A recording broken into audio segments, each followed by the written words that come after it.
In this video, I'm going to give you my favourite neat sipping rums from 2023 that I think you should try in 2024. Hello rum fans, welcome back to the channel. So I'm just going to dive straight into this. I'm going to give you my criteria first off. Firstly, rums have to be under that sort of $60 US, 60 euros give or take, 50 British pounds. So they've got to fit in that criteria. And then I kind of went for a minimum age of 3 years. Now I have to preempt this video and kind of, if you're watching this for the first time, and give you my sort of palate. I do generically like younger aged rums and lighter rums. I don't go in for rums that are, you know, where I can taste the soggy wet wood, heavily aged rums. So there might be some glaring omissions coming up in this video that you think should be in this video, but I need to give it from my point of view and the rums that I feature a lot over on my Blue channel. So I've got 7 rums coming up in this video. Most of these should be available worldwide, but I will save the 2 Cuban ones for you US guys. I'll save them right to the end. So my top pick will need absolutely no introduction. I talk about this all the time. It's Plantation's XO. I do firmly believe this is one of the best sipping rums available. As I say, I don't generically go down the higher ABV, kind of the car strength, the single releases. I'm not interested in that. My channel is focused on kind of taking you from entry to working up to that. So for this market, yes, this is slightly sweetened. It's 20 grams of sugar per litre in there, but that doesn't detract from what the rum is actually all about. It's a fantastic example of Barbados rum. And there's a reason why, you know, it's one of the best. It's because it sells so much. It is one of the biggest sellers in this category. Now for the second rum I'm going to bring out is actually that's direct competitor. You know, you can't skirt around the issues. There is no love lost between WIRD and Plantation and Foursquare. Very different styles of rums, but each has their own different fans. But I cannot deny the RL Seal 10 from Barbados is, without a shadow of a doubt, my favourite rum to come out of Foursquare. Yes and no, there's a lot of love for Dawley's 12, Dawley's 14 and all the ECS kind of cask release series. But as I pointed out, I'm not about those. The Dawley's 12, the real McCoy 12, they're all a bit too heavily aged for me. Whereas this, even at 10 years old, still brings lighter vibes. I really do like this rum. Unsweetened, sweetened, you know, so you've got polar opposites in rum there. But again, a classic example of fantastic Barbados rum. As much as I sort of have loads of banter between Plantation and Foursquare and say I'm Team Plantation, I cannot deny that that is, again, one of the world's best rums. That is absolutely fantastic. Now, my third pick is a very different style of rum indeed. This is the Black Top, and there is no way I could have a bar and not have this in it. This is absolutely fantastic.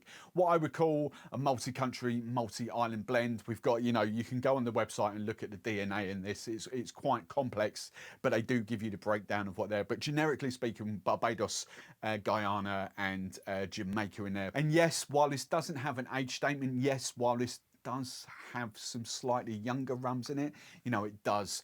It is, I would class this as definitely as a neat sipping rum. Yes, you can mix this, quite happily mix this. It is a price point where it's kind of on that boundary between sort of mixing rum and sipping rum. With you, those multifaceted rums, the multi-country, multi-island, multi-distillery rums, they do take you on a journey. The palate, you know, you get different tasting notes at different points. And I do also need to point out that these two are slightly stronger as well. These are both 46% ABV, so 46.2 that is, but you know, these are slightly higher, and actually from my palate now, I do really appreciate between sort of 44, 46. I don't really go that much higher for neat sipping, definitely in cocktails, but not for neat sipping. 46 is about my sweet spot. Now my fourth pick has already featured in this series. It came out in the last video, the mixing rum videos, but I firmly believe that this is an absolutely cracking neat sipping rum. And again, this is Rum JM Terroir Volcanique. This would be my pick for new rum of 2023. This is absolutely fantastic. So we're going over to Martinique. We've got sugar cane juice rums, agricole style of rums. But how this is different, and yes, this is again at the lower age of the spectrum. This is a minimum age of 3 years. I don't quite know the DNA. I'm assuming there's some slightly older rums in there. But the difference between this is basically the rums blended in this have 2 different char levels in barrels. Haven't really spoken about that too much, but we've got heavily charred rums aged in heavily charred barrels and rums aged in intensely charred barrels. So you're talking about the barrel being set on fire for 34, I think it's up to 45 seconds, something like that, whereas, you know, normal char might be sort of 10 to 15 seconds.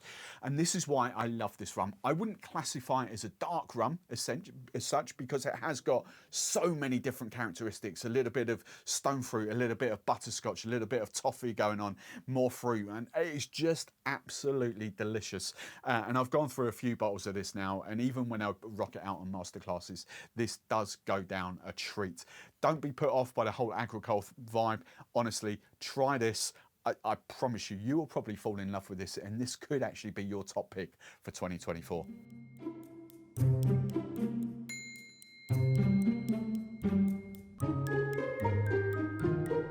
Now, I thought about this one long and hard for the 5th point, but you know what? I cannot get away from it. I absolutely think this is blinded. We won't go into the debate of actually whether it is a 12-year-old rum or not. You know, it is a great price. It can be used for mixing and for cocktails because of the price.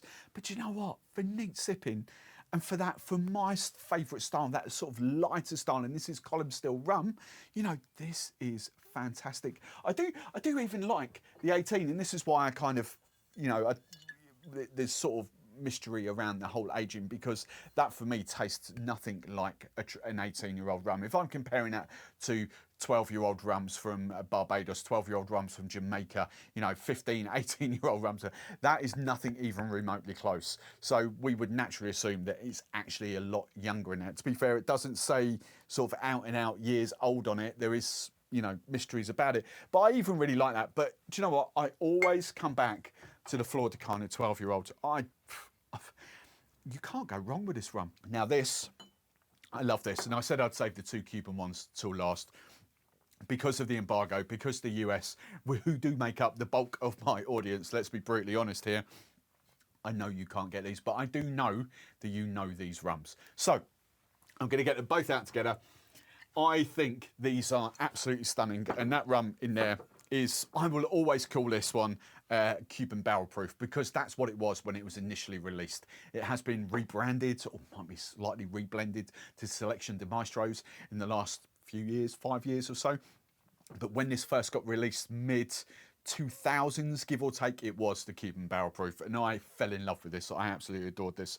Again, completely forget the age sort of statement of this, because I think there's rums up to 15-year-old in here, but I think generically it's like a sort of a 9 to 10-year-old rum, maybe slightly out. I think it's kind of a blend of different rums, but this is absolutely phenomenal. And again, with the new releases that I've kind of had this year, this would be one of my top picks. It is a stunning rum. But then we have to give a good shout out to this Santiago. I've forgotten the name there. I was going to say Ron Santiago de Cuba, the 11-year-old. For me, this is the pinnacle of their rums. In the UK, we have a 3, I've forgotten, a 3 and 8. I thought it was a 5-year-old for a second. A 3 and 8, an 11 and a 12.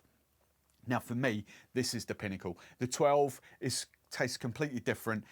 The 11 just absolutely nails it for me. I potentially still would go Havana Cuban Selection de Maestros, Cuban barrel proof. I potentially still would go this, but you know, I frequently go back to this. This for me is an absolute classy rum. And again, there's no sort of mistake in here. Column still, column still, column still, column still, lighter, so you don't really, I don't know the DNA of that, but you don't get like a heavy pot influence for me in that. There's definitely a heavy sort of column still vibe going on in there, but you have got a bit of pot.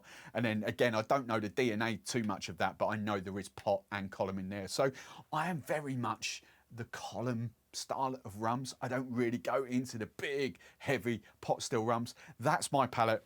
Do you know what? Probably, as I say, probably my top pick, but that I would quite, if you could just give me a constant supply of these are definitely my neat sipping rums that you should try in 2024.